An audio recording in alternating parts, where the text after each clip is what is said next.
절과 25절입니다. 짧으니까 함께 읽도록 하겠습니다. 주의 종은 마땅히 다투지 아니하고 모든 사람에 대하여 온유하며 가르치기를 잘하며 참으며 거역하는 자를 온유함으로 훈계할지니 혹 하나님이 그들에게 회개함을 주사 진리를 알게 하실까 하며. 아멘. 24절부터 보겠습니다. 24절 제가 읽겠습니다. 주의 종은 마땅히 다투지 아니하고 모든 사람에 대하여 온유하며 가르치기를 잘하며 참으며, 이렇게 나옵니다. 여기서 주의 종이라는 것은 평신도보다는 이제 본문 맥락에서는 교회 지도자들을 말하는 것이지만, 그래도 우리가 모두가 성도로서 자신에게 적용할 수 있는 것을 잘 보고 배우고 적용하면 좋겠습니다. 그래서 가장 먼저 이렇게 나옵니다. 주의 종은 마땅히 다투지 아니하고, 여기서 다투지 않아야 한다는 것은 평소에 사이가 좋고 의사소통하기 편한 사람들, 가족들, 친구들, 교회 사람들, 하나님을 함께 잘 믿고, 바로 위에 22절에 나오는데 마음이 깨끗한 그런 사람들, 그런 사람들과 가끔씩 서로 잘 지내다가 가끔씩 뭔가 의견이 갈릴 때에 다투지 않아야 된다, 이런 말이 아닙니다. 지금 24절에 나오는 다투지 않는다라는 것은 악한 사람들, 이단들을 대할 때에도 주의 종은 다투지 않는 사람이어야 한다라는 말입니다. 이단과의 말다툼의 경우에도 그렇지만 모든 경우에도 사실 마찬가지입니다. 우리가 처음에는 다툴 수 있습니다. 어떤 사람과 이제 서로 알아가는 과정에서는 실수로 다툼이 생길 수 있죠. 대화를 하거나 일을 하다가 서로 간에 다툴 수 있습니다. 물론 실수로 이렇게 서로에 대해 잘 몰라서 다툰다고 해도 스스로 감정을 순간 통제하지 못한 것이기 때문에 이제 문제가 있는 것이긴 하지만, 어쨌든 한 번은 사람의 연약함으로 인한 실수라고 우리가 생각할 수 있죠. 그리고 실제로 나에게 아무런 잘못이 없을 수도 있습니다. 상대에게만 잘못이 있을 수도 있죠. 하지만 우리는 실제로 어떻게 되느냐, 이단들, 교회 공동체를 이제 흩어지게 만들려고 노력하는 그런 악한 이제 사단에게 씌인 사람들, 악하고 나쁘고 분노로 가득하고 심지어 모욕적인 말을 반복해서 쏟아내는 상대와도 다투지 않으려고 노력을 해야 합니다. 왜? 성경에서 다투지 말라고 하니까. 하나님의 말씀은 뭐라고 합니까? 우리에게 상대가 어떤 성향인가에 따라 다르다, 어떤 말을 하는가에 따라 다르다, 상대방이 어떤 행동을 했는가에 따라 다르다라고 말하지 않고 뭐라고 합니까? 다투지 말라 명령하고 있는 겁니다. 상대방의 말이나 행동이나 그런 것과는 상관이 없다는 거죠. 만약에 내 잘못이 전혀 없다고 해도 우리가 어떻게 됩니까? 우리가 그런 악한 사람을 만나고 그들과 한 번쯤 그런 다툼이 있고 부딪힘이 있고 나면 우리는 알아야 하는 겁니다. 뭘 알아야 하느냐? 상대방이 어떤 사람인지, 상대방이 얼마나 악한지, 그리고 우리 자신이 어떤 사람들과 부딪히게 되는지, 어떤 사람들과 잘 맞지 않는지, 어떤 부분에서 내가 예민한지, 내가 어떤 것을 잘 참을 수 있고 어떤 것을 참기 어려워하는지, 이런저런 내용에 대해서 상대방을 이렇게 평가하는 것이 아니라 자기 자신에 대해서 우리가 이해해야 하는 것이죠. 그래서 우리가 실제로 다툼과 갈등과 어려움 속에서 이런 내용들을 파악해야 됩니다. 내 자신을 돌아보면서 내 자신이 어떤 사람인가, 하나님께서 나에게 어떤 것을 주셨는가를 분별을 하고, 그 다음에 그런 경험과 지식을 통해서 내 자신에 대해서 파악하게 되고, 여러 가지 실수를 하면서 우리가 배우는 것이 있게 된 후에는 어떻게 됩니까? 다툴 만한 상황 자체가 반복되지 않도록 노력을 해야 되는 것이죠. 내가 어떤 사람과 혹은 특정한 사람과 특정한 상황에서 특정한 경우에 계속해서 다툰다, 이러면 이제 내 마음이, 하나님께서 연약한 마음을 주셨다, 내 성격이 어떻다, 성향이 어떻다, 핑계댈 수 있는 방법이 없는 겁니다. 왜? 알면서도 다투는 자리로 나아간 것이기 때문이죠. 그래서 우리가 이제 가끔씩 다툼이 있을 수는 있지만 그것을 통해 우리가 계속 배워야 됩니다. 내가 이런 것에는 잘 참지 못하는구나. 내가 이런 상황에서 쉽게 감정이 흔들리는구나. 우리가 자신의 부족함을 이해하고 나에게 맞지 않는 상황이나 사람을 피하고, 어떻게 피할 수 있을까? 어떻게 멀리할 수 있을까? 어떻게 해야 다투지 않을 수 있을까? 우리가 고민하고 노력하면서 결국에 나에게 잘못이 있든지 상대방에게 잘못이 있든지, 심지어 상대방이 이단이더라도 어떻게 해라? 상대방의 문제를 따지기보다 우선적으로 스스로 우리 자신의 인생에서 우리가 성도로서 어떤 형태로든지 다툼과 분노와 악한 말과 악한 행동들을 우리의 인생에서 몰아내기 위해서 애써야 된다는 겁니다. 그것을 위해서 우리가 지혜를 짜내고 노력을 해야 되는 것이죠. 상대방이 이단이라고 핑계댈 수 없다는 것입니다. 성경은 그런 사람에게도 그런 사람과도 다투지 말라 이야기하는 겁니다. 그래서 성경에서 말하듯이 우리가 이단과도 말다툼을 하고 감정 상하고 하는 일이 없도록 하기 위해서 어떻게 합니까? 그래서 뭐라고 하는 겁니까? 한두 번 훈계한 후에 멀리해라 하는 겁니다. 부정적인 생각, 부정적인 마음을 가질 필요가 없다는 거죠. 그래서는 안 된다는 겁니다. 다른 모든 일들에 있어서도 마찬가지입니다. 하나님을 믿지 않고 하나님의 말씀을 믿지도 않고 듣지도 않고 하나님의 말씀에 순종하지도 않고 어떻게 하는 겁니까? 매번 갈등이 생길 때마다 상대방이 뭘 잘못했는지 따지고 정죄하기를 반복하고 저 사람은 이래서 저래서 문제야 이래서 문제야 이게 부족해 이렇게 하면서 하나님의 말씀에 순종하는 그런 다툼을 멀리하라는 말에 순종하지 못하고 자신을 돌아보지 못하는 사람은 결국에 어떻게 되겠습니까? 평생 이 사람 저 사람하고 이런저런 상황에서 평생 다투면서 살아갈 수밖에 없는 겁니다. 세상 사람들은 말합니다. 서로 다투면서 싸우면서 친해지고 다 그렇게 사는 거 아니냐. 세상 모든 사람들이 그렇게 살아갈지라도 하나님을 믿는 사람은 다투지 말라는 말씀에 순종하기를 애써야 하는 것이겠죠. 우리가 이러한 마음을 버릴 때 우리가 세상 사람들과 같이 살기로 하는 마음을 버릴 때 우리가 자기를 부인하고 자기 뜻을 내려놓고 십자가를 지고 하나님의 말씀에 순종할 때에만 우리가 다툼을 피할 수 있는 것입니다. 좋은 사람 만나고 좋은 상황 오면 그러면 다툼이 피해지는 것이 아니라는 것이죠. 성경을 읽을 때 하나님께서 우리에게 뭐라고 하십니까? 너희의 생각과 뜻을 다른 사람에게 어떻게든 설명해라, 설득해라, 말싸움에서 이겨라가 아니라 뭐라고 합니까? 피해라, 멀리해라 라고 하는 겁니다. 다투지 말라 말씀하시는 것이죠. 그렇다면 우리에게 중요한 것은 뭡니까? 내 주장을 상대방에게 설득하고 말싸움에서 이기는 게 중요한 게 아니라는 겁니다. 중요한 건 뭡니까? 멀리하는 것이 중요하다. 다투지 않는 것이 훨씬 더 중요한 일이다. 이것이 선한 일이다 라는 것을 우리가 알고 우리가 우리 자신의 어떤 멋지고 지혜롭고 훌륭한 뜻을 다른 사람들에게 주장하고 설득하려고 하는 것보다 가르치려고 하는 것보다 먼저 무엇을 해야 하느냐? 그보다 먼저 언제나 다툼과 갈등을 악한 것들을 멀리하려고 애써야 할 것입니다. 다음 구절도 마찬가지입니다. 이렇게 나옵니다. 모든 사람에 대하여 온유하라. 온유함은 뭡니까? 전에도 설명했었지만 권리를 주장하지 않는 것이죠. 자신의 권리를 포기하는 것입니다. 권리 포기한다는 게 뭐냐? 어떤 권리를 포기합니까? 내가 너보다 옳다. 내가 심지어 상대방보다 옳은 사람일지라도 내가 너보다 옳다. 내가 너보다 경험이 많다. 지식이 많다. 윗사람이다. 이런 권리들을 포기하는 것입니다. 상대방보다 낮아지기를 기뻐하는 것이죠. 겸손함인 것입니다. 성경을 보면 특히 권면할 때 온유하라는 말이 많이 나옵니다. 왜 그렇습니까? 권면은 잘못하지 않은 사람이 혹은 피해를 당한 사람이 잘못을 저지른 사람에게 하는 것입니다. 너 나한테 이거 잘못했어. 사과해. 이런 거죠. 그럴 때 온유함으로 하라는 것은 뭡니까? 내가 나에게 잘못한 사람에게 가서 잘못을 지적할 때에도 그 말과 태도가 어때야 된다? 겸손해야 된다라는 겁니다. 조심스러운 태도가 유지되어야 된다는 것이죠. 아무리 내가 많은 피해를 당했어도 내가 속이 상했어도 말을 할 때는 어떻게 된다? 온유해야 한다는 것이죠. 여기서도 뭐라고 나옵니까? 모든 사람에 대해서 온유해라. 여기 나오는 모든 사람이란 것도 역시 뭘 포함합니까? 이단적인 이야기를 하고 위에서 나옵니다. 이 위에 우리가 오늘 보지 않은 위에 구절에서 나오는데 이단적인 이야기를 하는 사람들, 자꾸 헛소리를 하는 사람들, 시간 낭비하게 만드는 사람들, 말다툼을 하게 만드는 사람들, 악한 사람들 이를 포함하는 것이 바로 여기 모든 사람들입니다. 가끔 실수하는 사람들에게 온유해라가 아닙니다. 우리를 모욕하는 사람들에게 온유하라라는 겁니다. 이런 사람들에게 온유한 말로 온유한 태도로 겸손한 마음으로 다가가서 말해야 한다는 것이죠. 하지만 우리는 악한 사람들, 이단들뿐만 아니라 우리 평소에 가까이 지내는 사람들 사이에서도 어떻게 합니까? 우리가 내가 맞고 상대방이 틀리다라는 생각이 들면 혹은 상대방이 뭔가 실수를 하고 잘못을 했다, 죄가 되는 일을 했다 하는 때가 오면 온유함이 아니라 어떻게 합니까? 엄격함으로 권위로 대하게 되는 때가 너무나 많다는 겁니다. 너 이거 잘못했어 안 했어? 이런 거죠. 하지만 성경은 모든 사람을 온유하게 대라고 말합니다. 대하라고 말합니다. 우리와 친하고 가까운 사람들뿐만 아니라 이단들까지도 온유하게 대하라. 우리가 말이나 행동으로 죄짓게 될 때 상대방을 그 이유로 삼을 때가 많습니다. 나는 원래 이런 사람이 아니다. 하지만 어떻다?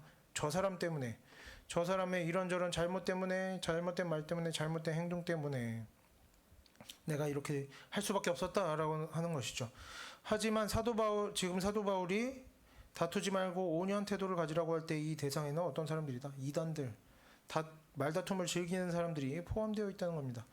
즉 결국에 어떤가 상대방이 어떻든지 상관없다는 겁니다. 아무리 악한 사람이어도 상관없다. 하나님을 믿는 사람은 다투는 일을 멀리하고 온유함을 가까이 해야 한다는 것이죠. 믿음 없는 사람들이 보기에 우리에게는 잘못이 없고 죄가 없고 화를 낼 만해서 냈고 여기 아무 문제가 없고 하는 경우들은 얼마든지 있을 수 있습니다. 하지만 하나님을 믿는 사람들에게 다퉜을 때 잘못이 없는 경우는 있을 수가 없는 것이죠. 성경은 상대방이 누구든지 어떤 사람이든지 어떤 말을 하고 어떤 행동을 했든지 하나님의 자녀들은 어떻게 해라? 분노하지 마라. 다투지 마라. 온유함으로 대하라. 겸손한 태도를 지켜라 하는 것입니다. 결국에 그 이유가 무엇이든지 중요하지 않다는 거죠. 우리는 분노하고 언성 높이고 감정적으로 흥분하고 악한 말을 하게 될 때 상대방이 그 말을 듣고 말고 하는 그런 문제를 떠나서 모든 그러한 일들은 우리를 하나님과 멀어지게 만드는 겁니다. 하나님께 불순종하게 만들고 사단이 기뻐하는 일을 하게 만들고 결국에 아무런 그 인생의 좋은 열매도 만들어내지 못하게 되는 것입니다. 그 어떤 이유로라도 다투는 것, 분노하는 것, 온유하지 못한 태도는 하나님이 기뻐하시는 열매를 만들어내지 못한다. 그리고 사실 우리 자신이 먼저 스스로 자신이 죄에서 벗어나지 못한다면, 우리 자신이 먼저 하나님의 말씀에 순종하지 못한다면 우리가 어떻게 권면을 하겠습니까? 예. 어떻게 너의 죄를 회개하라 말할 수가 있겠습니까? 그게 딱 그거죠. 자신의 눈에 들보는 보지 못하고 상대방의 잘못을 지적하는 그것과 똑같은 것이죠. 자신은 분노하면서 상대방을 권면할 수는 없는 겁니다. 당연히 열매가 없는 것이겠죠. 자기 스스로도 모르는 것을 남에게 가르쳐 줄 수는 없습니다. 자신이 죄에서 벗어나는 방법을 알지 못하는 사람이 다른 사람을 죄에서 벗어나게 도와줄 수는 없는 것입니다. 그리고 디모데전서 앞에도 나왔듯이 성경에 뭐라고 정죄합니까? 자신이 잘 알지도 못하는 것을 가르치려고 하는 사람들에 대해서 정죄를 하고 있었죠. 우리가 여러 번 복습했었죠. 그리고 만약에 누군가를 심하게 혼내야 상대방이 변하게 되고 결과가 좋았다. 그래도 좋아할 일이 아닙니다. 괜찮다고 여길 일이 아닙니다. 만약에 그렇게 내가 분노하고 심한 말을 함으로써 열매가 있게 되었다고 하더라도 그때 상대방은 회개를 하고 신앙이 심지어 자라날 수 있겠지만 동시에 자신의 신앙은 무너지고 있는 것입니다. 아, 분노해도 되는구나. 악한 말해도 괜찮구나. 열매가 있구나. 이런 마음이 틈타는 순간 사단이 우리의 인생에 들어오는 것이죠. 우리의 신앙이 무너지기 시작하는 겁니다. 어떤 좋은 모양의 결과가 있게 되었다고 그 전까지의 악한 과정이 괜찮아지는 것은 아닙니다. 결과는 결과대로 좋아야 되지만 동시에 좋은 결과를 내는 것도 매우 중요한 일이지만 동시에 마찬가지로 모든 과정도 하나님의 뜻대로 이루어져야 하고 과정도 결과만큼 중요한 것임을 우리가 기억해야겠습니다. 그렇기 때문에 우리가 그 어떤 좋은 목적이나 좋은 이유를 가지고 있더라도 어쩔 수 없는 상황이라 하더라도 그 모든 일들이 제대로 열매가 있게 되려면 하나님께서 기뻐하실 만한 결과에 이르게 하려면 가장 먼저는 우리가 우리 자신을 돌아보고 스스로 죄에서 벗어나는 일에 먼저 힘써야 할 것입니다. 선한 사람에게서 선한 열매가 나올 수 있는 것이죠. 다음으로 24절을 보면 이렇게 나옵니다. 가르치기를 잘하며, 이 내용은 교회 공동체 안에서만큼은 가르치는 것이 어떻다? 잘해야 한다. 전문적인 소양이 필요하고 목회자의 역할이기 때문에 성도 개인이 크게 신경 쓸 일은 아니라고 생각이 들 수도 있겠지만 성도들도 다 가르치는 일을 하기도 하죠. 가정이나 직장이나 학교 등 일상생활까지 생각해 보면 꼭 신앙적인 내용이 아니어도 우리가 어느 누구에게나 다른 사람에게 뭔가를 가르치는 일은 얼마든지 있을 수 있습니다. 그렇기 때문에 좀 넓게 생각해 보면 해당되는 경우가 얼마든지 있을 수 있는 구절이죠. 지금 본문에서는 사실 목회자에 한해서 말하는 것이지만 디모데와 같은 목회자에게 하는 말이지만 어쨌든 보면 우리가 다 적용할 수 있는 내용이라는 것. 그리고 그래서 본문을 보면 어떻게 나옵니까? 열심히 가르쳐라. 정성을 다해 가르쳐라. 이렇게 써 있는 것이 아니라 뭡니까? 가르치기를 잘해야 한다. 가르치는 것은 어떻습니까? 열심히 한다고 최선을 다해야 한다고 그것이 중요한 것이 아니라는 겁니다. 결론적으로 어떻게 됩니까? 잘해야 됩니다. 배우는 사람도 열심히 성실하게 겸손한 마음을 가지고 배우기를 힘써야 되지만 가르치는 사람도 그냥 그냥 자신이 성실하게 열심히 아는 지식을 전달하면 되는 것이 아니라 그러면 끝나는 것이 아닙니다. 나의 책임을 다했다. 내가 할 수 있는 만큼 최선을 다했다라고 끝나는 것이 아니라는 말입니다. 어떻게 된다? 잘해야 된다. 잘 가르쳐야 된다는 것입니다.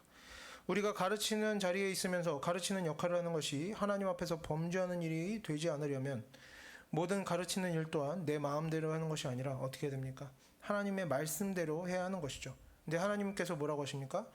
그냥 열심히 가르치면 된다. 너가 할 수 있는 만큼 했으면 된 것이다가 아니라 듣는 사람들이 잘 듣고 배울 수 있도록 잘 가르쳐야 한다라고 하는 것이죠. 잘 가르친다는 것에 대해서는 우리가 성경 안에 나오는 내용들을 가지고 여러 가지 다양한 이야기들을 할 수가 있겠지만 이제 그러면 이것만 가지고도 한도 끝도 없죠. 내용이 한도 끝도 없기 때문에 여기서 그리고 가르치는 내용이 핵심 주제는 아니기 때문에 간단하게만 우리가 좀 생각을 해보면 디모데 전후서 안에서 좀 생각을 해볼 수가 있겠습니다.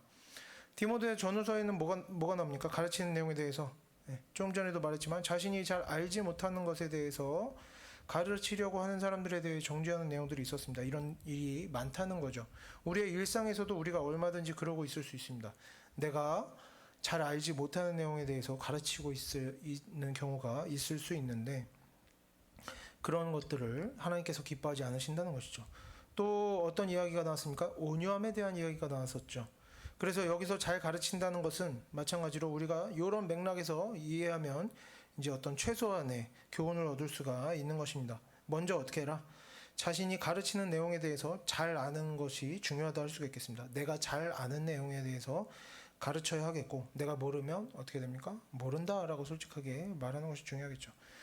그래서 내가 누군가를 가르치기 전에 먼저 스스로 충분한 시간을 들여서 가르칠 내용에 대해서 잘 공부하고 내용을 파악하고 또 전달이 잘 되도록 가르치는 내용을 잘 정리해서 준비하고 전달하는 것이 하나님의 말씀에 합당한 가르침이 된다고 할 수가 있겠습니다. 내가 먼저 잘 아는 것, 이것이 중요하다고 했고 다음으로는 뭡니까? 언제나 온유한 태도로 겸손한 태도로 상대방이 잘 들을 수 있도록 좋은 말로 가르쳐야 하는 것이 하나님의 말씀에 순종하는 가르치는 자의 태도라고 할 수가 있겠습니다. 내가 무언가를 가르치는 상황이라고 해서 내가 저 사람보다 높아지고 하면 문제가 있는 것이죠. 그래서 뭔가 만약에 누군가가 잘못된 일을 하고 있어서 우리가 권면하는 것도 가르치는 것이겠죠. 권면을 한다거나 누군가 지식이 부족하다고 여겨져서 어떤 지식을 우리가 전달하는 데에도 그러한 가르침이 잘 이루어지지 않을 때가 있습니다. 권면이 잘 들어가지 않을 때가 있습니다. 그럴 때면 우리가 언제나 그 상대방의 태도, 배우는 사람, 듣는 사람의 태도의 분량만 문제로 삼을 것이 아니라 하나님의 말씀 안에서 우리 자신을 좀 돌아보자는 겁니다. 가르치는 우리 자신에게도 어떤 부족함이 있지는 않은가? 내가 정말 잘 알고 가르쳤는가? 내가 철저하게 준비되어서 잘 가르치는 사람으로서 가르쳤는가? 그리고 온유한 태도로 가르쳤는가? 우리가 우리 자신을 돌아봐야만이 우리가 하나님의 뜻에 합당하게 가르치는 일들을 감당할 수 있게 되는 것이겠죠. 그리고 이제 다시 24절을 보면 마지막으로 참으며 이렇게 나옵니다. 이 참으라는 말도 사사로운 일들을 참으라고 하는 것이 아닙니다. 뭐 조금 나랑 잘 안 맞을 때, 뭐 누군가 실수했을 때 그런 거 좀 참고 넘어가라 이런 게 아닙니다. 헬라어상으로도 이 참으라는 말은 이 단어 하나에도 분노하는 마음을 가지지 않고 악한 일들을 참아내라, 명백히 악한 것을 참아내라는 의미가 있습니다. 신약시대 에베소 교회에서도 실제 상황에서도 지금 어떤 상황에서 참으라고 하는 겁니까? 사도 바울은 누가 교회 일 성실하게 열심히 하다가 조금 실수하거나 조금 못하고 그럴 때 그것을 참아야 된다, 뭐라고 하면 안 된다, 이것이 아니라 이단들이 헛소리하고 말다툼하려고 하고 교회를 분열시키려고 하고 경건하지 못한 태도를 보일 때 그럴 때 어떻게 해라? 참아라 라는 겁니다. 물론 이 참으라는 것이 악한 일, 악한 말, 악한 태도를 보고도 그냥 참고 모른 척 넘어가라, 권면하지 마라, 이런 의미가 아닙니다. 악을 멀리하고 바로잡도록, 악을 멀리할 수 있도록, 그리고 악한 것을 바로잡도록 노력하도록 만들려고 우리가 권면을 해야 됩니다. 저 사람들이 악을 버리고 악을 떠나고 노력하도록 우리가 권면을 해야 하지만 방금 설명했듯이 이러한 일을 감당하는 중에도 어떻게 된다는 겁니까? 그 안에 분노하는 마음을 가지면 안 된다라는 겁니다. 권면하고 죄악된 일을 바로잡을 때에는, 이단들에게 권면할 때에는 어떻게 인내함으로, 온유함으로, 참는 마음으로 해야 하는 것입니다. 어떤 사람이 악한 일을 하고 악한 말을 한다고 해서 혹은 어떤 상황이 의롭지 못하고 합리적이지 못하다고 해서 그러한 좋지 않은 사람들의 태도나 좋지 않은 상황이 혹은 이단들에 대해서 이단들이 나타났다고 해서 우리에게 분노를 쏟아내도 그것이 죄가 아니게 되는, 우리에게 분노할 수 있는 권리를 제공하는 것은 아니라는 겁니다. 그런 권리를 제공하는 일은 없다라는 것이죠. 그 어떤 상황에서든지 심지어 이단이 교회 안에 들어와도 하나님께서는 우리 성도들이 어떻게 하기를 바라신다? 참아내기를 바라고 계시다는 겁니다. 그리고 너무나 당연한 이야기이지만 결국에 하나님의 말씀에 순종하는 인생을 통해서만이, 온유한 마음으로 잘 참아내는 사람을 통해서만이 열매가 나타날 수 있다는 것이죠. 어떤 심각한 문제가 발생했다. 그럴 때 우리가 온유함과 참음으로써 권면을 해야만이 열매가 있을 것이라는 겁니다. 그래서 결국에 우리가 진심으로 문제를 바로잡기를 원한다면, 악한 사람들이 돌이키기를 원하고 회개하기를 원하고, 악한 사람의 악한 말과 악한 행동과 악한 상황들을 바로잡기를 원하고 이단들을 바로잡기를 원한다면 우리가 먼저 온유한 사람이 되고 참을 줄 아는 사람이 되고 나서 그러한 권면을 할 수 있어야 되는 것입니다. 악한 말을 쏟아내고 쉽게 감정이 격양되고 쉽게 분노하는 사람은 어떻게 되는 것입니까? 참지 못하는 사람은 하나님의 말씀에 스스로 이미 불순종하는 것입니다. 그리고 그러한 불순종하는 인생에서는 열매가 나타날 수 없는 것이죠. 그리고 반대로 참을 줄 아는 사람, 분노를 떨쳐내고 온유함과 겸손함을 잃어버리지 않고 모든 일을 하나님께서 기뻐하실 만한 모양대로 순종하면서 감당할 수 있는 사람이 악한 일을 바로잡을 수 있고 그 인생에서 하나님께서 주시는 열매들을 경험할 수 있는 것입니다. 좋은 의도로, 좋은 목적으로 했느냐, 열심히 했느냐, 아니면은 뭐 열심히 하지 않았느냐, 좋은 목적이 아니었느냐, 이런 것들보다 훨씬 중요한 게 무엇이냐, 하나님 말씀대로 했느냐, 순종하였느냐, 아니면 순종하지 않았느냐, 이 문제가 훨씬 더 중요하다는 것이죠. 아무리 좋은 뜻으로 하고 아무리 열심히 해도 하나님의 말씀에 순종하지 않는다면 거기에서 열매가 있을 수가 없는 겁니다. 그래서 우리가 이제는 우리의 인생에 찾아오는 어떤 사람들, 이단들이나 악한 사람들과 악한 상황들을 우리가 분노하고 그런 사람들을 대면했을 때 그들을 우리가 분노하고 악한 말을 할 수 있는 권리라도 되는 순간인 것처럼 여기지 않고 우리가 언제나 어떤 사람과 마주하든지 잘 참고 언제나 겸손한 태도를 잃어버리지 않는, 우리가 그래서 언제나 하나님의 말씀에 순종하고 열매 맺는 그런 하나님의 자녀들이 되기를 바랍니다. 다음으로 25절 함께 읽어보겠습니다. 거역하는 자를 온유함으로 훈계할지니 혹 하나님이 그들에게 회개함을 주사 진리를 알게 하실까 하며. 계속해서 같은 주제로 내용이 이어지고 있습니다. 가장 먼저는 거역하는 자를 훈계하라고 나오는데, 여기서 거역하는 자라는 것은 어떤 사람입니까? 내 말에 순종하지 않는 사람, 권위를 인정하지 않는 사람, 이런 게 아니라 헬라어로 보면 그렇습니다. 대적하는 사람을 말합니다. 하나님을 대적하고 하나님의 말씀을 대적하고 하나님의 일을 대적하고, 그래서 하나님의 말씀을 전하고 하나님의 일을 하는 사람들을 대적하는 그런 사람들, 특히 뭡니까? 이단들, 간단하게 말하면 이단들이죠. 지금 디모데가 목회하는 일을 방해하는 사람들, 어떤 사람들 나왔었습니까? 이단들은 아니지만 디모데를 업신여기는 사람들이 있었죠. 그래서 지금까지 디모데전서, 디모데후서에 나왔던 여러 가지 문제들을 가진 그런 사람들을 말합니다. 그래서 이런 사람들에게 어떻게 해야 하느냐, 이렇게 나옵니다. 온유함으로 훈계할지니. 온유함이 계속해서 나오고 있죠. 2절밖에 안 되는데 2번이 나옵니다. 여기서 훈계하라는 것은 뭔가, 훈계하라는 말부터 보면 훈계하라는 것은 혼내라는 것을 말하는 것이 아니라 일반적인 가르침, 교육하는 것을 포함합니다. 그리고 잘못된 것을 교정하는 그런 의미를 가집니다.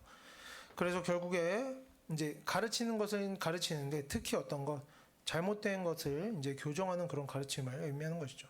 그래서 결국에 이런 사람들, 거역하는 자들, 이단들, 악한 일을 반복하면서 하나님을 대적하는 사람들에게도 어떻게 해야 된다? 온유함으로 해야 한다는 것이죠. 왜냐? 결국에는 성도들이 하나님의 말씀에 순종하여 온유한 태도로 그런 일을 감당할 때에만 열매가 있는 것이기 때문입니다. 왜 이런 얘기들이 반복해서 나옵니까?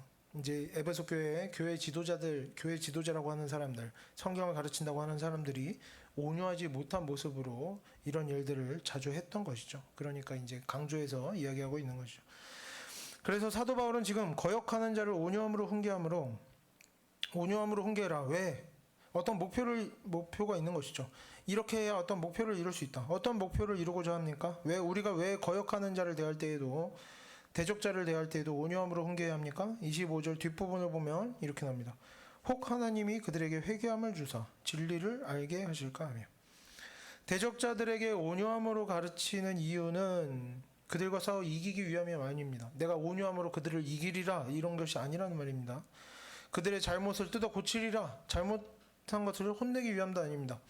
대적자들에게 온유함으로 가르치는 이유는 그들이 회개하기를 바라기 때문에, 회복되어지기를 바라기 때문에, 그들이 진리를 깨닫게 하기 위해서, 하나님을 알도록 하기 위해서인 것입니다. 우리가 악한 자들에게 권면할 때에는 저 사람이 악한 일을 하고 악한 말을 한다, 잘못된 일을 하고 잘못된 말을 한다, 그래서 저런 것들을 하지 못하게 우리가 어떻게 된다, 혼내줘야 된다, 이런 생각을 하기가 너무나 쉽다는 겁니다. 아까도 이야기했지만, 그래서 혼내고 중단시키는 데에 집중하다 보면, 잘못을 뜯어 고치는 데에 집중하다 보면 잘못을 저지르고 있는 우리의 권면을 듣는 상대방의 마음 상태나 상대방이 가진 지식과 정보의 어떤 수준을 생각하지 않고 우리가 무작정 분노를 쏟아내서, 혹은 지나치게 많은 내용들을 쏟아내서 상대방이 질려버림으로 자신이 하던 일을 그만두도록 만드는 것을 목적으로 삼을 수도 있는 것이죠. 일부러 분노하고 악한 말을 쏟아낼 수도 있는 것입니다. 그리고 상대방이 질려버리고 나를 떠나게 되고 이제 소극적인 모습이 되어서 죄짓지 않게 되면 우리가 성공했다라고 여길 수도 있는 것입니다. 하지만 그 결과는 어떻습니까? 관계는 깨지게 되고 상대방은 마음이 상하게 되고, 상한 마음에서 악한 말과 악한 행동이 나오는 것이죠. 그러면 우리도 마음이 상하는 겁니다. 나는 저 사람을 위해서 권면을 해줬는데 왜 저 사람은 나에게 악하게 할까? 왜 잘해주지 않을까? 우리의 마음도 상하고 지치고, 또다시 우리도 분노하게 되고 원한을 품게 되고, 저 사람이 죄졌으니까 내가 또 한마디 해야겠다, 또 이런 일들이 반복되어지는 것이죠. 하지만 성도들이 진정으로 하나님의 말씀에 순종함으로 대적자들에게 기회를 주기 위해서 다가간다면, 어떤 게 회개할 기회, 진리를 깨닫기 위한 기회를 주고자 하시는 그런 하나님의 마음을 가지고 우리가 대적자들에게 다가간다면, 온유함과 참음으로 다가간다면, 대적자들에게 훈계를 하더라도 그 말과 내용에 언제나 하나님께 순종하는 그런 온유함과 참음이 있어야 한다는 것이죠. 대적자들, 이단들을 대할 때에도 온유함으로 대한다는 것은 디모데가 어리다는 이유로 업신여김을 당하는 그런 일을 당하면서도 뭡니까? 얼마나 답답하겠습니까? 우리의 속이 타들어가고 모욕감이 느껴지고 모욕을 당하면서 이 답답한 마음이 해소되지 않는 그런 중에도 뭡니까? 그런 것은 혼자 해결하고 오는 겁니다. 상대방에게 쏟아냄으로 해결하는 것이 아니라 내 스스로 기도함으로, 인내함으로, 어떤 식으로든 스스로 해결하고 와서 부정적인 것들을 상대방에게 쏟아내지 않고 속으로 삼켜내고, 끝까지 어떻게 해야 된다? 좋은 태도로, 좋은 말로, 온유함과 참음으로 이런 일들을 감당해내야만 그러한 순종함을 통해서 어떻게 된다? 열매가 있고 하나님의 역사심이 있게 된다는 겁니다.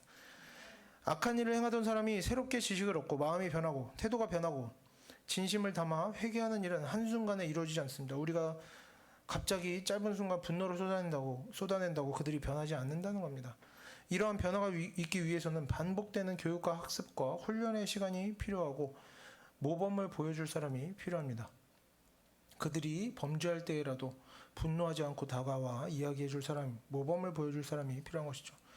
그렇다면 우리가 그런 대적자들, 악한 자들을 대할 때에도 이번이 마지막 의사소통이 되도록 하겠다는, 저 원수 같은 사람이 더 이상 절대로 나쁜 짓을 하지 못하게 만들겠다는 결심으로 호되게 혼내는 것이 아니라 이후에도 얼마든지 좋은 관계로 남을 수 있도록 하고, 얼마든지 계속해서 대화를 나눌 수 있도록 좋은 모습으로 다가가야 하는 것입니다.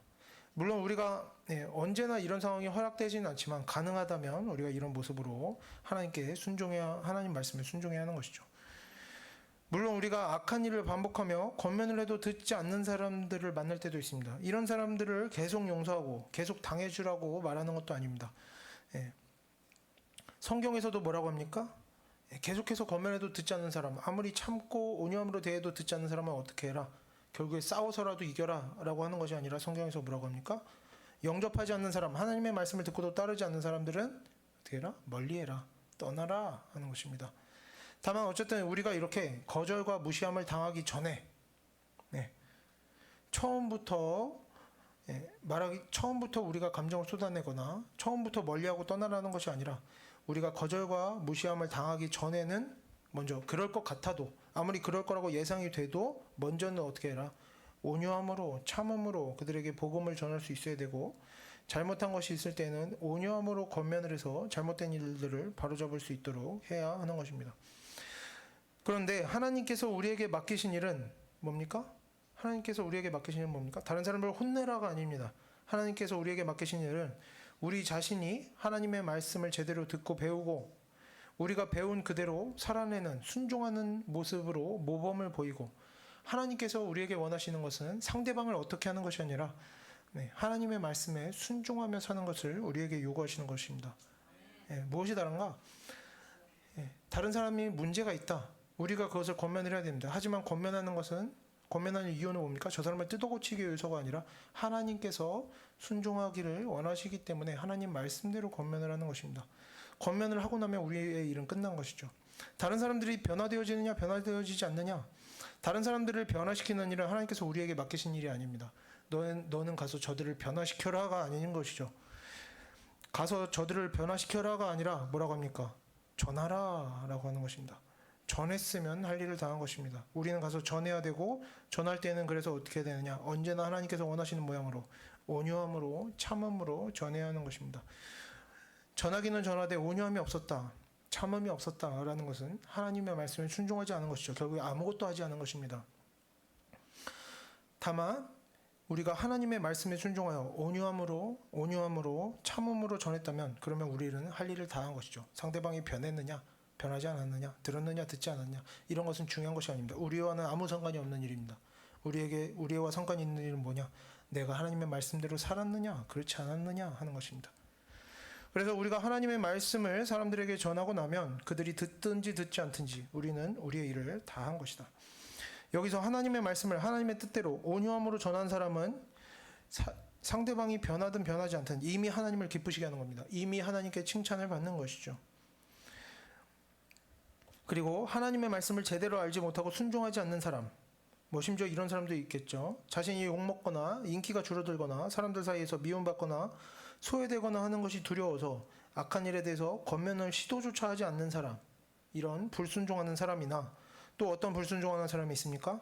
온유함으로 전하지 못하고 분노의 심한 말과 격렬함과 온유하지 못한 교만함으로 이웃을 정죄하고, 이런 사람도 하나님의 말씀에 순종하지 못한 사람입니다. 또 어떤 순종하지 못함이 있습니까? 일의 결과를 하나님께 맡기지 못하는 사람, 대적자들이 듣거나 듣지 않음에 신경 쓰는 사람, 그 열매로 인해 자신의 기분이 왔다 갔다 하는 사람, 열매가 없으면 내가 수고했는데 열매가 없다고 좋게 듣지 않고 좋게 받아들이지 않는다고 기분 나빠하고, 뭔가 잘 되면 내가 능력 있는 사람, 대단한 사람이 된 것처럼 기뻐하고, 그런 교만한 마음을 가지는 사람은, 내가 했다라고 하는 사람은 결국에 하나님을 기쁘시게 하지 못하고 하나님께 순종하는 성도가 누리는 그런 평안함과 기쁨에 이르지 못하는 겁니다. 결국에 그 인생에서 하나님께서 주시는 열매도 맛보지 못하게 되는 것이죠.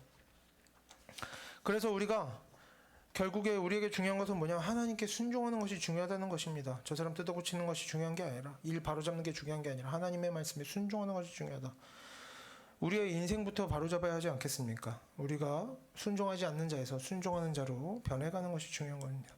그래서 우리가 권면을 하고 가르치고 잘못된 일을 바로잡을 때뿐만 아니라 어떤 일을 하든지 간에 저 사람의 반응이 어떤가, 내 처지가 어떻게 될까, 이런 것 같은 사람의 일을 생각하기보다는 우리가 언제나 그 모든 일들이 하나님의 말씀에 순종하는 일이라 여기고, 우리는 어떻게 그저 하나님의 종으로서 하나님께서 원하시는 일이 어떤 일일까, 하나님께서 원하시는 말은 어떤 말일까, 하나님께서 내가 무엇을 하기를 원하시고 어떤 일을 하기를 원하실까, 내가 어떻게 해야 하나님께서 기뻐하실까만 고민하면 된다는 것입니다. 그리고 이러한 겸손한 태도, 자신의 역할을 잘 알고 하나님의 영역을 침범하지 않는 태도, 사람의 변화됨을 생각하지 않는 태도, 하나님께서 정하신 우리에게 주어진 한계를 분명하게 알고 인정하고 받아들이고 순종하는 이런 하나님의 자녀다운 태도에서 여러 가지 선한 열매들이 나타나고 하나님의 역사심이 나타나게 될 것이라고 믿습니다.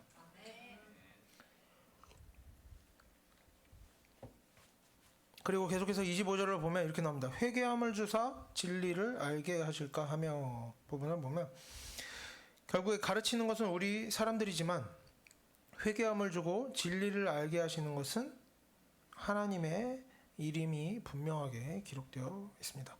그렇기 때문에 우리는 우리가 가르친 후에 그 결과물이 나타나기를 기대하는 그런 분에 넘치는 욕심, 잘못된 욕심을 버리고 하나님의 것을 내가 취하려고 하는 그런 욕심을 버리고 사람들이 내 말을 들었나 그렇지 않은가 하는 성경적이지 않은 관심을 버려야 한다는 것입니다. 그저 우리에게는 어떻습니까? 잘 가르치라는 말씀에 순종해서 내가 잘 가르쳤다면 최선을 다했고 내 능력 안에서 정말 더할 수 없이 부족함 없이 했다면 그것으로 만족할 줄 알아야 하는 것입니다. 그리고 하나님께서는 하나님 자신께서 정하신 적당한 때에 필요한 사람들에게 회개함을 주실 것이고 진리를 알게 하실 것입니다. 그렇기 때문에 우리는 이런 하나님의 일하심에 대해서는 전적으로 하나님께 맡겨드릴 줄 알아야 하는 것이죠. 하나님께서 하나님의 때에 일하실 것이다. 하나님께서 내가 원하시는 때에 내가 원하는 때에 일하셔야 하는 것이 아니라는 것을 우리가 인정해야 하겠습니다.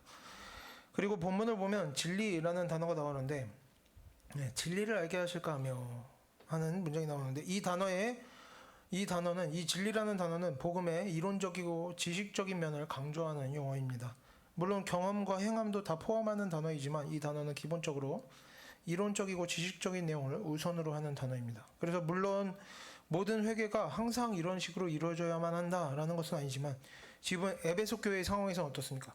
교회 지도자들의 지식의 부족함과 이단적 교리들이 침투하는 상황, 그리고 그러한 지식의 부족함 때문에 불이한 일들이 일어나는 이러한 상황에서 필요한 회개라는 것은 당연히 말과 행동의 변화를 포함하는 것이지만 그것은 어떤 감정과 의지의 변화만 말하는 것이 아니라 진리를 이론적이고 지식적인 면에서 먼저 올바로 깨닫는 것, 잘못된 지식을 바로잡는 것, 그리고 그러한 올바른 지식을 얻은 일이 생각과 마음의 변화와 말과 행동의 변화로까지 이어지는 것을 말하는 것입니다. 우리는 자주 이런 생각을 합니다. 이론과 논리와 지식보다 성품과 경험과 행함과 그런 것들이 더 실제적이고 더 중요하다고 생각하고 나아가서 이런 생각까지 이르기도 합니다. 현실적인 문제를 만나면 이론과 논리와 지식들은 쓸모없다고 여길 때가 많습니다. 그리고 실제로도 공부하고 이론을 배우고 정리하고 이런 것들을 좋아하는 사람은 많지 않습니다. 독서하는 사람이 많지 않고 전문적으로 공부하는 사람은 더 많지 않죠. 그렇기 때문에 이런 것들이 쓸모없고 불필요하고 실제적이지 못하다고 하는 생각들은, 이런 지식적이고 이론적인 것들이 쓸모없고 불필요하고 실제적이지 못하다고 하는 생각들은 많은 사람들 사이에서 쉽게 공감을 얻고 공유가 됩니다. 그리고 에베소 교회 성도들 사이에서도 대체로 이런 생각들이 공유되었고, 그러다 보니까 결과적으로 어떤 일들이 일어나는 것입니까? 자신이 잘 알지도 못하는 것을 가르치는 성경교사들이 나타난 것입니다. 내가 좀 공부 안 했고 지식이 없지만 상관없어, 열심히 가르치면 괜찮아 라고 하는 것이죠. 이런 성경교사들, 그리고 또 어떤 사람들이 나타났습니까? 이런 성경교사들 밑에서 자격을 갖추지 못한 직분자들이 교회의 중요한 역할을 감당하게 되는 것입니다. 자격이 없는 사람들이 교회를 주관하려고 하는, 여자들이 이제 가정을 내팽개치고 교회를 주관하려고 하는 그런 모습들이 있었다고 했었죠. 그리고 심지어 어떻게 교회 안으로 이단이 침투하는 그런 일들이 일어나게 된 것입니다. 이런 문제들을 보면서 사도 바울은 어떤 것을 바란 것입니까? 진리를 깨닫기를 원한다. 지식적으로, 이론적으로 먼저 하나님의 말씀을 깨닫기를 원한다라고 하는 것이죠. 결국에 우리가 지식 없이 좋은 마음으로만 행하면 실제로도 어떻습니까? 우리가 지식이 없이 좋은 마음으로만 행하면 이런 일들이 계속해서 일어납니다. 나는 좋은 마음으로 했는데 왜 너는 좋게 반응하지 않느냐? 나는 좋은 마음으로 했는데 왜 이런 좋은 결과가 있지 않을까? 하면서 다투는 일, 마음 상하는 일들이 생길 수밖에 없는 겁니다. 왜? 지식이 잘못되었기 때문이죠. 성경에도 나오듯이 지식 없이 선생이 되어서 다른 사람들에게 좋은 것을 열심히 가르치려고 하면, 디모데전서에서 그런 사람들이 많았죠. 그렇게 하면 어떻게 되는 겁니까? 결국에 하나님 앞에서 범죄하는 일이 생길 수밖에 없다라는 것입니다. 이단들이 열심히 전도하는 이유는 뭡니까? 내 인생 망했으니까 너도 망해봐라 하고 꼬드기는 것이 아닙니다. 사기치는 것이 아니라는 말입니다. 이단들은 잘못된 지식을 근거로 해서 자신이 속한 이단 공동체가 유일한 구원의 통로라는 확신을 가집니다. 여기에만 행복이 있고 여기에만 구원이 있다는 확신을 가지고 잘못된 지식을 가지고 진심을 다해서 좋은 마음으로 전도합니다. 이렇게 잘못된 지식이란 이런 겁니다. 우리의 모든 좋은 마음과 좋은 생각과 모든 우리의 열심과 성실함을 범죄하는 데에 사용하도록 만드는 것이 잘못된 지식의 문제라고 할 수가 있겠습니다. 그래서 진정한 회개, 즉 지금의 나에게 어떤 잘못이 있음을 깨닫고 그로부터 돌이켜 올바른 일을 감당하는 이러한 회개가 이루어지기 위해서는 올바른 마음과 올바른 행동만 있으면 되는 것이 아니라 선한 마음과 열심만 있으면 되는 것이 아니라 올바른 지식이 또 반드시 필요한 것임을 알고 우리가 하나님의 말씀만큼은 다른 것은 공부하지 않더라도 하나님의 말씀만큼은 이론적이고 지식적인 면에서도 언제나 정확하게 그리고 풍성하게 자세하게 알아가는 일에 많은 노력을 기울여야 할 것입니다. 이거 지금 당장 쓸모가 있느냐 없느냐 이런 것을 따질 것이 아니라 하나라도 더 알아가려고 노력해야 한다는 것이죠. 우리가 하나님을 믿는다면 하나님을 믿는 사람답게 살아가야 할 것입니다. 세상 사람들과는 다른 시선을 가지고 살아갈 수 있어야 한다는 것입니다. 믿음 없이 살아가는 사람들은 결과물을 만들어내기 위해서 살아갑니다. 어떤 결과가 나왔느냐가 그 모든 과정들을 설명하는 것이죠. 하지만 우리는 모든 결과물, 어떤 결과물들, 사람의 변화, 상황의 변화 이런 것들은 하나님께 맡겨야 하는 것입니다. 그리고 우리 하나님을 믿는 사람들은 하나님께서 우리에게 명령하신 내용을 그대로 살아내기 위해서 살아가는 것입니다. 결과물을 보고 살아가는 것이 아니라 우리의 모든 순간이 하나님께 순종하는 순간이 되어야 한다는 것이죠. 온유함으로 권면하라 하시면 온유한 태도로 권면하는 것으로 우리의 역할은 끝난 것입니다. 가르치기를 잘하라 하시면 잘 가르친 것으로 우리는 스스로 만족해야 되고 하나님께 감사해야 하는 것입니다. 사람들이 잘 듣고 배웠느냐? 사람들이 권면을 듣고 변화되었느냐? 이런 것은 하나님께 달린 일이지 우리가 상관할 바가 아니라는 것입니다. 그래서 우리가 하나님의 말씀을 잘 듣고 배우면서 우리의 권한을 넘어서 지나치게 많은 것들에 욕심을 내는, 기대하는 그런 태도를 버리고 불필요하게 분노하고 기분 나빠하고 악한 말하고 하는 일들을 우리가 떨쳐내고 우리가 하나님의 말씀 안에서 하나님께서 우리에게 주신 한계 안에서 우리가 만족하는 법을 잘 배워간다면 그때 우리의 순종하는 인생을 통해서 하나님의 역사심이 나타나고 하나님의 능력이 나타나게 될 것이라 믿습니다. 기도하겠습니다.